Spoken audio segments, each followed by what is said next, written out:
महाराष्ट्र में हनुमान चालीसा और लाउडस्पीकर विवाद में अमरावती से निर्दलीय सांसद नवनीत राणा और उनके पति को गिरफ्तार कर उद्धव सरकार ने अपनी पूरी ताकत दिखाई।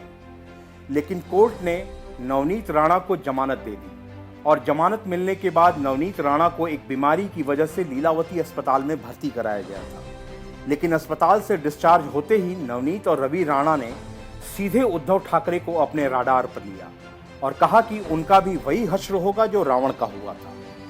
रवि राणा ने संजय राउत के खिलाफ मोर्चा खोलते हुए उन्हें चवन्नी वाला बताया और कहा कि जमीन के 20 फीट नीचे गाड़ने की धमकी देने पर राउत के खिलाफ कोई मुकदमा दर्ज नहीं हुआ। शिवसेना के लोगों ने हम पर पत्थर बरसाए, पानी की बोतलें फेंकी, पुलिस तमाशा देखती रही, लेकिन शिव सैनिकों के खिलाफ कोई मामला दर्ज नहीं हुआ।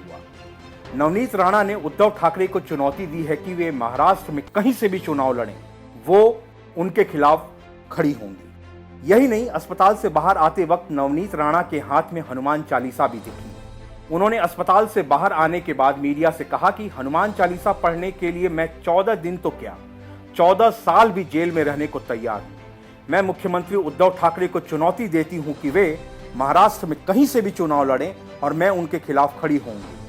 नवनीत राणा ने कहा कि आने वाले निगम चुनाव में मैं पूरी ताकत के साथ जनता के बीच जाऊंगी। आने वाले समय में महाराष्ट्र की जनता उद्धव ठाकरे को बताएगी कि हनुमान का नाम और राम का नाम लेने वालों को परेशान करने का क्या परिणाम होता है। नवनीत राणा ने आगे कहा कि अदालत के आदेश का मैं सम्मान करूंगी, लेकिन सरकार ने मेरे खिलाफ जो अत्याचार किया है उसके खिलाफ मैं आवाज उठाऊंगी।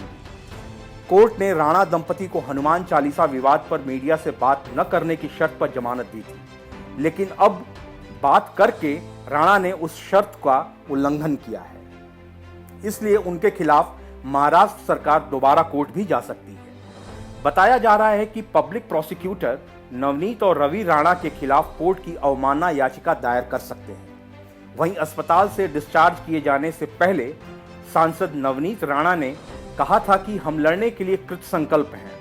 मुख्यमंत्री हम पर दबाव बनाकर कार्रवाई कर रहे हैं। मुख्यमंत्री किसी से नहीं मिलते, राज्य का दौरा नहीं करते, मंत्रालय में नहीं आते, यह कभी पता ही नहीं चलता कि महाराष्ट्र में मुख्यमंत्री है या नहीं। हम 1 से 2 दिन में समस्या की रिपोर्ट दिल्ली को दे देंगे। बता दें कि 13 दिन जेल में रहने के बाद नवनीत राणा ने रिहा होने के बाद मेडिकल चेकअप के लिए लीलावती अस्पताल पहुंची थी। यहां चेकअप के बाद उन्हें एडमिट कराया गया था। राणा के वकील रिजवान मर्चेंट ने शिकायत की थी कि उनकी मुवक्किल को जेल में उचित इलाज नहीं मिल पा रहा है। रिजवान मर्चेंट ने बाईकुला जेल के सुपरिटेंडेंट को पत्र लिखकर कहा था कि नवनीत राणा स्पेंडिलाइसिस से जूझ रही हैं। उन्हें सिटी स्कैन की सुविधा उपलब्ध नहीं कराई जा रही है। बहरहाल नवनीत राणा की इस बेखौफ बयानबाजी से राज्य की राजनीति एक बार फिर से गर्मा गई है। Bureau report, news of India.